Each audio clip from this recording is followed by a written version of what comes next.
Mala jukot lar ya mala ngan yimoro no Rebecca chilo de ted ko chuko mo ke gwada me ko bala ban ka ya ba sabas kulan ba blat dung Thursday chuko ng yo ka ngada jabo chuko de yo kwade yantina kan kono rai rai no kod ba tich ko ba kon mo ke palpin ko ba kon mo ke yede ko ban rai ko ban keleng chana pa Kore jabu kan yeshu kore zote di alka ko loida tet kwadin ko konten loidu ko kwadin chine bani amdu ko bani roini ko bani ko balad kore jabu balango ko bereida kwadin ko roini ko ka roini taka bona ko di alta lene ko kora lango kwadin wona ne monai yedu kwadin en beloy ko leb ko bigit ko leb ko bani roini ko bani ko kap shomnai Raja lada ma kwadin na ta mo kwanye tin tine bro arba bune la rai ta gada ko jana shil kam nei mo bune ruwani ko ne ko len kam ne ko bot ne bot radian ke jite dia shiru kat ki yongar amen gaju ko te ban ka ye wala to kon ka lesson ngwandian ka kwata na pa kono to Thursday je title je gore the second best option tawan chere miti garew broru mo ke kel kola mo ngwane jen chero kwanye ni mo ngwane jen marew do mo ngwane jen so wana mangi kono wona nena en quarter me raja ga Joshua ngi kono wo me Moses me shara mi shidit ke yede je jien ke ko na che Joshua lat goide wona ne baga Israel beke lead bakanan ka kaina me ko da kam ka kod jala kel ge Moses so ban jal kel ba ke Joshua jen kula te wona ne kan miracle te chalat bo ko ka banyok ga Israel ci te rundi jen ngwana iduara muta ke rundi jen ngwana iduara o shigo roy kod kan ka roy kod kan len kan do kod kan lot shigo jiran me jeli wala mukene do bu shung mukene lot la janna nga time di do bija so ga Israel kan do kan lot do kod roy kod kan lot ajen ci te go shigo gal ci ngwang ci te ke 40 years ci ne ni de bara bari udin ci liw ci do na gad ken me wo chup ka kanan ne ka kaina kan dore da na barar ke liw ci liw kan chup ka kanan ke ka kaina kan chup ten antama lat kani kor char me quarter me ki en lesson dun for me shawara je go kor ko ga Israel me ci barar ne ci ka ta kor tun wan ti kan ga jak da jal me jal ke shawo ko chelu no woda na kamrar go kor ge da na nyen title dun lesson for che got the conflict behind all conflicts chere kor mana mata gidan sa Sudan ba e conflict chere gwanywane ka gwanywane la ngwana la kor la ja no ko shawo plande ke share chelu no wona ne da na de nyen ko jente ke best way me da real ngong real ka je me ka mo ga Israel me ka mo karar ke jibine chumuti didi iyo ka tug la sana dung Thursday te question mi jati wan me te ka text dare uti chungun kel te ka Exodus be je ka jen borow chapter jen borow be ka ko borow ka wal diok men da dien te ka Joshua 6 biyo kan ka bakel chapter bakel bu ka bas wal die waka janaro ko kore dara udu chate shawana ne shadien ame mitun ko dara utun shawo the similarity do you find between these two wars narrative? How do they different? Chawu kan ko dara wutani shed ke didi ke different ni didi. Kora niam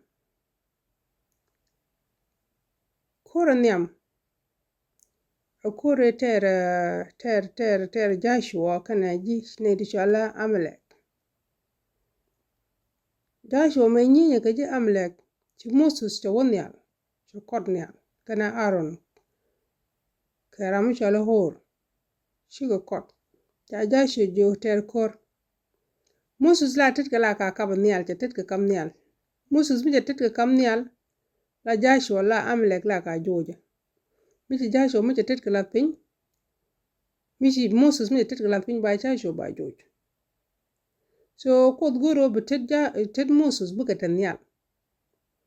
Moses mi ci shu ci ngulel ca mu ka pam ci nyur wide ci Aaron kana hor ci ga tit Moses ci kana ram nyal ko ca Joshua ca bu joja na mo kor mi nyini Joshua kana de ni kor ne am kor ndo dien kore me shiga shub ka Jericho me shiga Jericho shi kana wil na ka bakel ka wil am baraw dien shiga shout shiga yol mi dit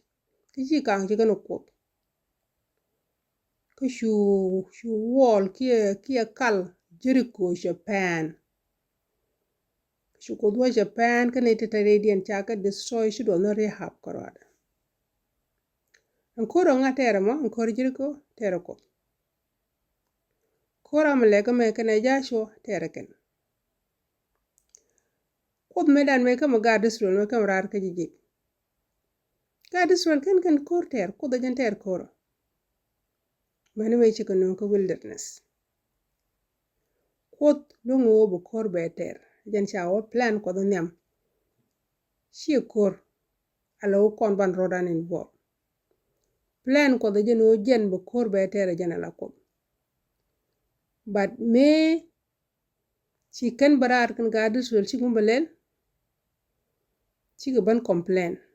shawa shi ga murmuring chero right ken bel ga rodien ku kan complain me shi ga ban ka desert awana mo shukir mi ko chero gwat ka ke shaka shu pal ta dien kama tot so wana mo kan kut kan let ke full energy chukut chaka chuja bigen vol ko kor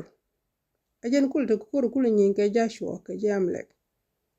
aloni am panken ko medan me bakarar ke jib kan panken kan ko re kor kan kor kan rer kor ke le utero ko mi se jojo go ne shi rodin batte job